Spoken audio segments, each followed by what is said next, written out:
સર્વને જય શ્રી કૃષ્ણ.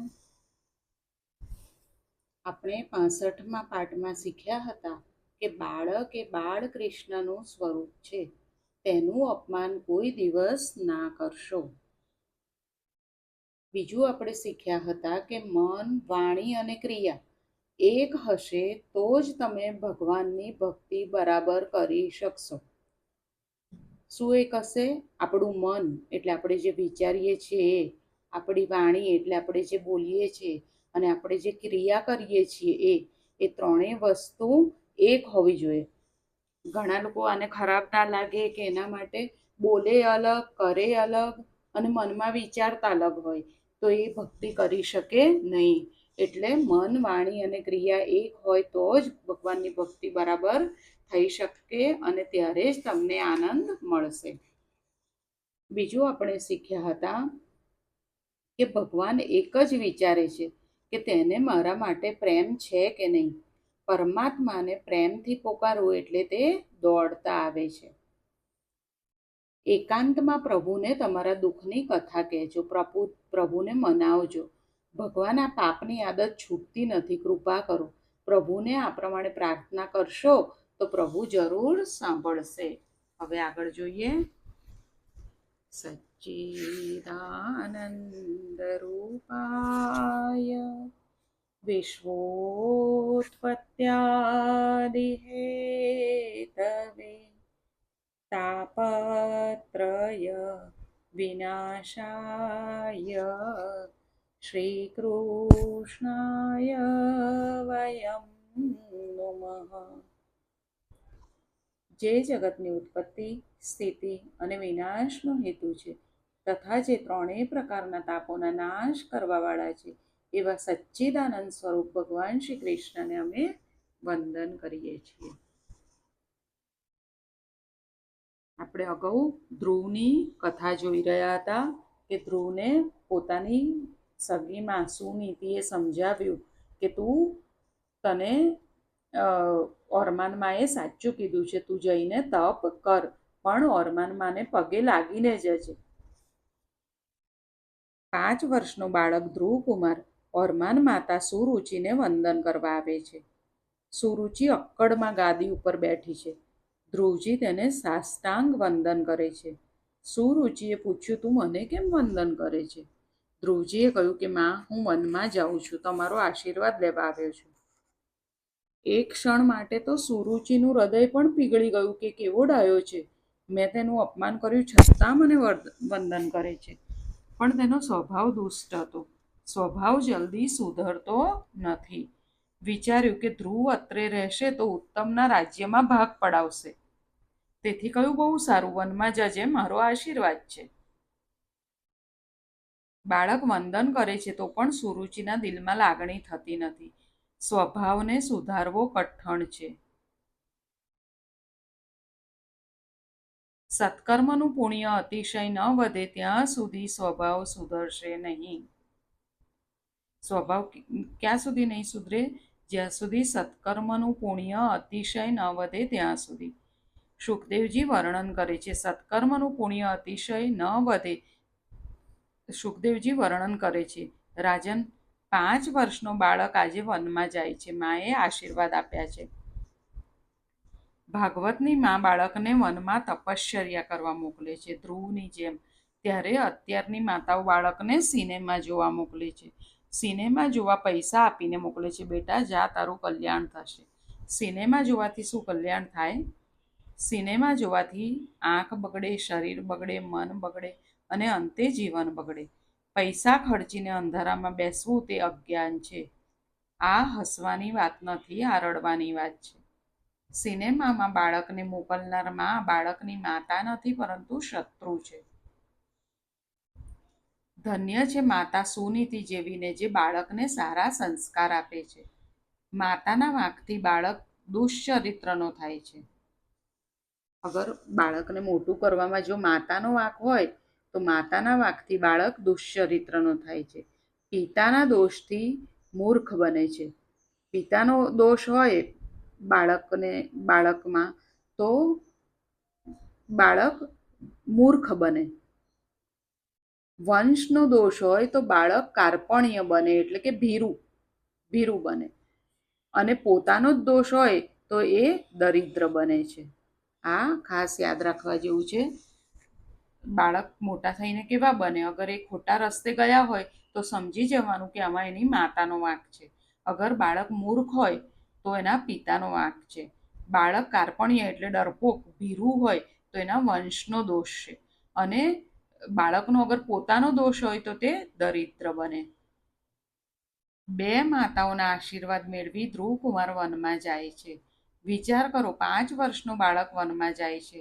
ધ્રુવજી વિચારે છે, વનમાં તો વાઘ વરુ હોય છે, વનમાં મને કોઈ મારશે તો નહીં ને? પછી વિચારે છે, ના ના, હું એકલો નથી. મારી માએ મને કહ્યું છે કે તું જ્યાં જાય ત્યાં નારાયણ તારી સાથે છે. સર્વને વંદન કરીને, સર્વના આશીર્વાદ મેળવીને ઘર છોડીને જાય છે. તેને રસ્તામાં સંત મળે છે. જો ઝઘડો કરીને જાય એને સંત મળતા નથી.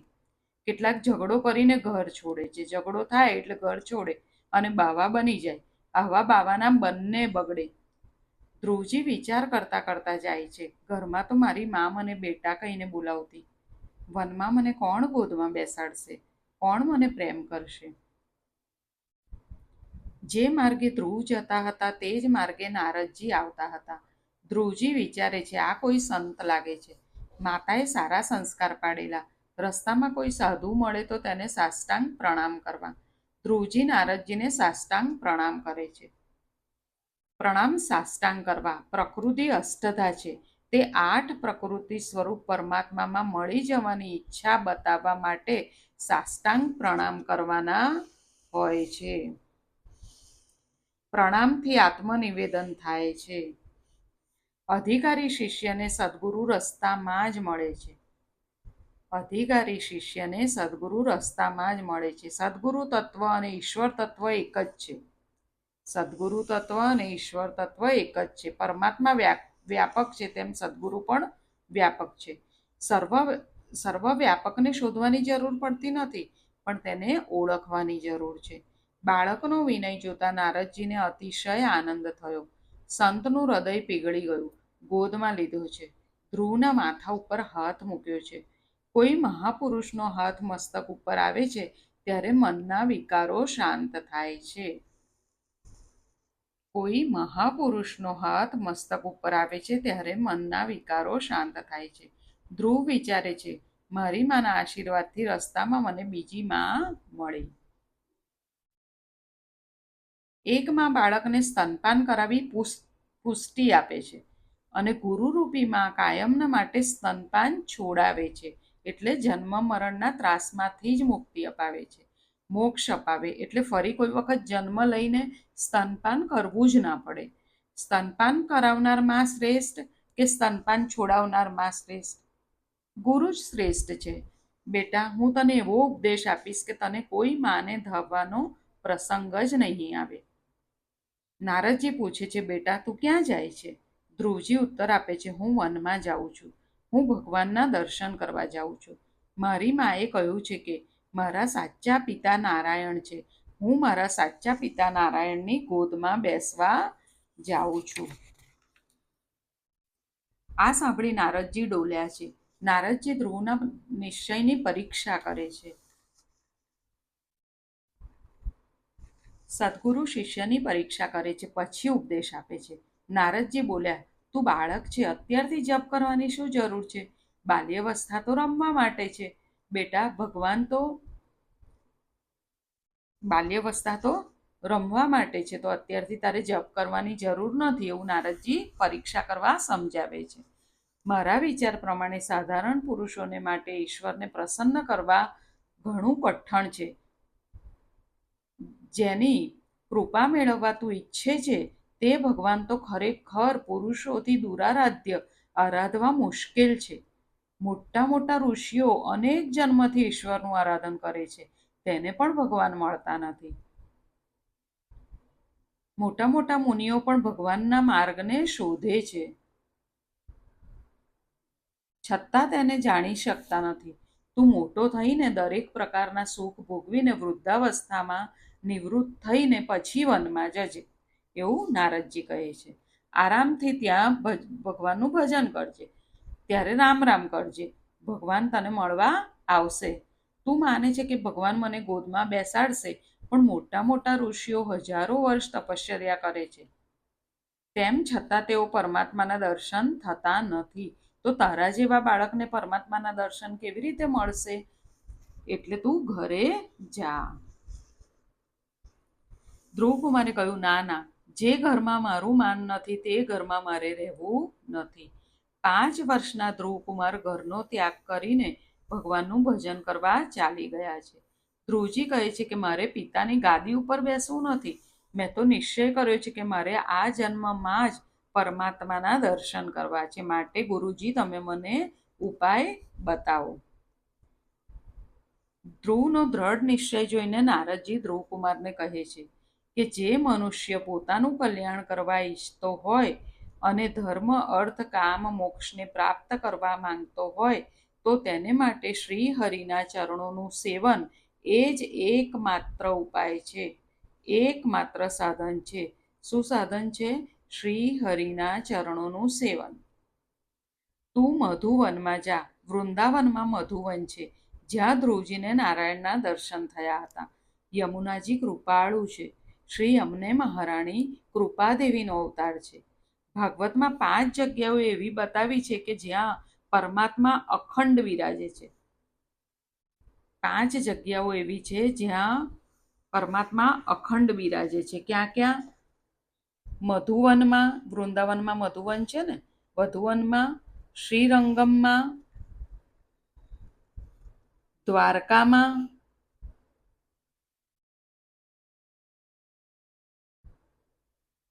પુલ ઋષિના આશ્રમમાં ભગવાન અખંડ બિરાજે છે. એટલે શું કીધું કે પરમાત્મા ક્યાં અખંડ બિરાજે છે? મધુવનમાં. શ્રીરંગમમાં, શ્રીરંગમમાં અનંત શયનમ પદ્મનાભમ અખંડ બિરાજે છે. દ્વારકામાં પણ ભગવાન અખંડ બિરાજે છે. દ્વારકા છોડીને આવ્યા નથી. બોડાણાની ભક્તિ અનન્ય હતી એટલે એક સ્વરૂપે ડાકોર આવ્યા છે. ગંડકી નદીના કિનારે જ્યાં પુલ ઋષિનો આશ્રમ છે ત્યાં પણ ભગવાન અખંડ બિરાજે છે. ગંડકી નદીના કિનારે પુલા ઋષિના આશ્રમમાં ભગવાન અખંડ બિરાજે છે. એમ ભાગવતના 5મા સ્કંદમાં લખ્યું છે કે વૃંદાવનમાં ભગવાન અખંડ બિરાજે છે. તારો બ્રહ્મ સંબંધ યમુનાજી સિદ્ધ કરી આપશે. નારદજીએ શું કીધું? તારો બ્રહ્મ સંબંધ યમુનાજી સિદ્ધ કરી આપશે. તે તારા માટે સિફારિશ કરશે. તે ઠાકોરજીને તારી ભલામણ કરશે. તું લાયક નથી, પણ મા તને લાયક બનાવશે. પણ મા માનશે કે મારો થયો છે, તેથી તેઓ કૃપા કરશે. ધ્રુવકુમારને આજ્ઞા કરી છે, બેટા તારું કલ્યાણ થાવ. યમુના નદીના તટ ઉપર આવેલા પરમ પવિત્ર મધુવનમાં તું જા. ત્યાં શ્રી હરિનો નિત્ય નિવાસ છે. વૃંદાવન એ પ્રેમ ભૂમિ છે. ત્યાં રહી ભજન કરવાથી મન જલ્દી શુદ્ધ થાય છે. વૃંદાવન એ દિવ્ય ભૂમિ છે. ત્યાં જીવ અને ઈશ્વરનું મિલન જલ્દી થાય છે. ધ્રુવજીએ પૂછ્યું, ત્યાં જઈ કેવી રીતે પરમાત્માની આરાધના કરવી? નારદજી કહે છે, હવે ધ્રુવજી પૂછે છે કે હું કેવી રીતે આરાધના કરું? એ તો નાનું બાળક છે ને, ખબર નથી. તો નારદજી શું કહે છે? ધ્યાન કરતા પહેલા માનસી સેવા કરજે. ચતુર્ભુજ નારાયણ ભગવાનની માનસી સેવા કરજે. માનસી સેવામાં એક વસ્તુ ધ્યાનમાં રાખવાની કે મનની ધારા તૂટે નહીં. સતત મન ઈશ્વરમાં પરોવાયેલું રહે.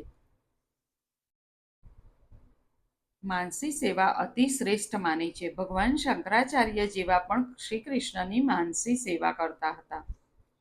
વિરક્ત સાધુ સંન્યાસીઓ જે કશું રાખતા નથી તે માનસી સેવા કરે છે, તે ઉત્તમ છે. પણ ગૃહસ્થીઓ એકલી માનસી સેવા ન કરે તો ન ચાલે. ગૃહસ્થીઓએ માનસી અને પ્રત્યક્ષ બંને સેવા કરવી જોઈએ. માનસી સેવાનો અતિ ઉત્તમ સમય સવારના 4 થી 5:30 સુધીનો છે. કોઈનું મુખ જોયા પહેલા તે કરવી માનસી સેવા. પ્રાતઃકાળમાં ઉઠીને ધ્યાન કરવાનું કે હું ગંગાજીના કિનારે બેઠો છું. ગંગાજીમાં સ્નાન કરવાનું. તે પછી અભિષેક માટે ગંગાજળ લાવવાનું, મનથી લાવવાનું, એટલે ચાંદીના લોટામાં લાવવાનું. ઠાકોરજી જાગ્યા પછી તેમને આચમન કરાવવું. મંગળામાં માખણ મિશ્રી લાવવા, એ તો ભોળાનાથને કાંઈ જરૂર પડતી નથી, પરંતુ કનૈયો તો બધું માંગે છે.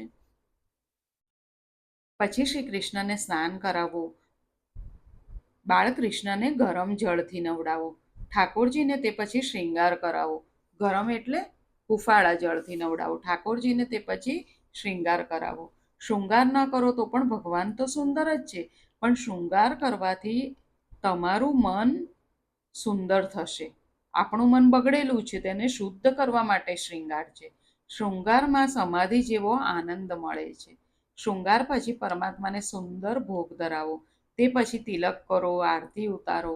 ભગવાનની આરતી ઉતારો ત્યારે હૃદય આર્દ બનવું જોઈએ. પદ્મપુરાણમાં આરતીનો ક્રમ બતાવ્યો છે. પદ્મપુરાણમાં આરતીનો ક્રમ બતાવ્યો છે. તો પહેલા ચરણ પર આરતી ઉતારવાની, પછી સાથળ સુધી, પછી વક્ષસ્થળ સુધી, પછી મુખ અને પછી સર્વાંગની આરતી ઉતારવી. પહેલા ચરણની, પછી સાથળની, પછી વક્ષસ્થળની, પછી મુખની ને પછી સર્વાંગની આરતી ઉતારવી. આરતી ઉતારો ત્યારે પ્રભુના દર્શન માટે આર્ત બનીને આરતી ઉતારો.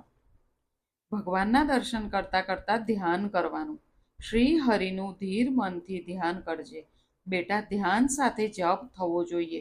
કેટલાક જપ કરતી વખતે સંસારનું ધ્યાન કરે છે, એટલે જપ નિષ્ફળ જાય છે. નિષ્ફળ જાય એમ તો ના કહેવાય, પણ તેનું જોઈએ તેટલું ફળ મળતું નથી. સ્નાનથી શરીરની શુદ્ધિ થાય છે, દાનથી ધનની શુદ્ધિ થાય છે, ધ્યાનથી મનની શુદ્ધિ થાય છે, અને જપ અને ધ્યાન સાથે થવા જોઈએ. જપ કરવા બેસો ત્યારે જે દેવનો જપ કરો તેની મૂર્તિ ધ્યાનમાંથી ખસે નહીં. જીભથી ભગવાનનું નામ લેવું, મનથી તેમનું સ્મરણ કરવું, આંખોથી તેમના દર્શન કરવા, કાનથી તેમનું શ્રવણ કરવું, આ પ્રમાણે જપ કરવાના.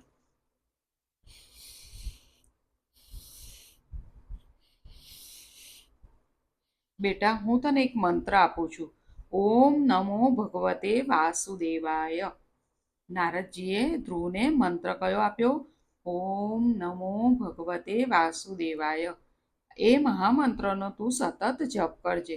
ભગવાન તારા ઉપર પ્રસન્ન થશે.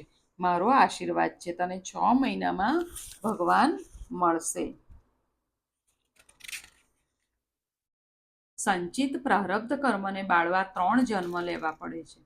સંચિત અને પ્રારબ્ધ કર્મને બાળવા 3 જન્મ લેવા પડે છે.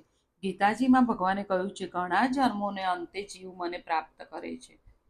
વિદ્વાનોએ ત્યાં એવો અર્થ કર્યો છે કે બહુ નામ એટલે 3 જન્મ. જ્ઞાનીઓએ, યોગીઓએ કર્મોને ક્ષય કરવા 3 જન્મ તો લેવા જ પડે છે. ત્યારે ભાગવતમાં લખ્યું છે, ધ્રુવ ચરિત્રમાં કહેવામાં આવ્યું છે કે જપ કરવાથી 6 મહિનામાં ભગવાન મળે છે. જપ કરવાથી 6 મહિનામાં ભગવાન મળે છે. પણ જપ કેવી રીતે કરવા એ આપણે આગળ જોયું ને, એવી રીતે ધ્રુવજી કહે છે કે ભાગવત ચરણોની છાયાને મેં 6 મહિનામાં પ્રાપ્ત કરી લીધેલી. આ ખોટું નથી, અનુભવ કરી જોજો, પણ ધ્રુવના રીતે. ધ્રુવે જે પ્રમાણે તપશ્ચર્યા કરેલી તે પ્રમાણે તપશ્ચર્યા કરજો. સાધન કરે એને સિદ્ધિ મળે છે. ધ્રુવજીએ અનેક જન્મથી તપશ્ચર્યા કરી છે. પૂર્વજન્મમાં 6 માસમાં ધ્રુવજીને પરમાત્માના દર્શન થવાના હતા.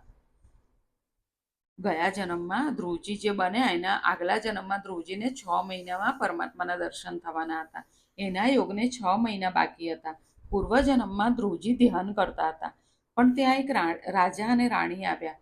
ધ્રુવજીએ વિચાર્યું, આ રાજા રાણી કેવું સુખ ભોગવે છે, તેવું સુખ તો મેં ભોગવ્યું નથી. તેથી તેને આ જન્મ રાજાને ત્યાં મળ્યો. નારદજી તે પછી ઉત્તાનપાદ રાજા પાસે ગયા. બધું નારદજીએ ધ્રુવજીને સમજાવી દીધું, અને હવે ધ્રુવજી તપ કરવા માટે મધુવનમાં ચાલ્યા છે. આજે અહીંયા સુધી રાખીએ. આજે આપણે શું શીખ્યા એ આપણે જોઈ લઈશું. આજે આપણે શીખ્યા કે માતાના વાંકથી બાળક દુશ્ચરિત્રનો થાય છે, પિતાના દોષથી મૂર્ખ થાય છે, વંશના દોષથી કાર્પણ્ય ભીરુ એટલે કે ડરપોક થાય છે, અને પોતાના દોષથી તે દરિદ્ર બને છે. પ્રણામ સાષ્ટાંગ કરવા. પ્રકૃતિ અષ્ટધા છે, તે 8 પ્રકૃતિ સ્વરૂપ પરમાત્મામાં મળી જવાની ઈચ્છા બતાવવા માટે સાષ્ટાંગ પ્રણામ કરવાના હોય છે. પ્રણામથી આત્મનિવેદન થાય છે. અધિકારી શિષ્યને સદગુરુ રસ્તામાં જ મળે છે.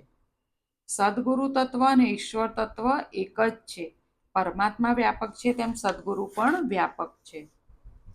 હવે ભાગવતમાં એમ કહ્યું છે કે પરમાત્મા અખંડ 5 જગ્યાએ બિરાજે છે. મધુવનમાં, શ્રીરંગમમાં, દ્વારકામાં, એક સ્વરૂપે ડાકોરમાં અને પુલહ ઋષિના આશ્રમમાં. પુલહ ઋષિનો આશ્રમ ક્યાં આવ્યો? ગંડકી નદીના કિનારે. ત્યાં આ 5 જગ્યાએ પ્રભુ અખંડ બિરાજે છે. પછી બીજું આપણે શીખ્યા કે જપ કેવી રીતે કરવો જોઈએ. તો જપ અને ધ્યાન સાથે થવા જોઈએ. જપ કરવા બેસો ત્યારે જે દેવનો જપ કરો તેની મૂર્તિ ધ્યાનમાંથી ખસે નહીં. જીભથી ભગવાનનું નામ લેવાનું, મનથી તેમનું સ્મરણ કરવાનું, આંખોથી તેમના દર્શન કરવાના, કાનથી તેમનું શ્રવણ કરવાનું. આ પ્રમાણે જપ કરવાના તો પ્રભુ 6 મહિનામાં મળે છે. આજે અહીંયા સુધી રાખીએ. ફરી જલ્દી મળીએ. સૌને જય શ્રી કૃષ્ણ.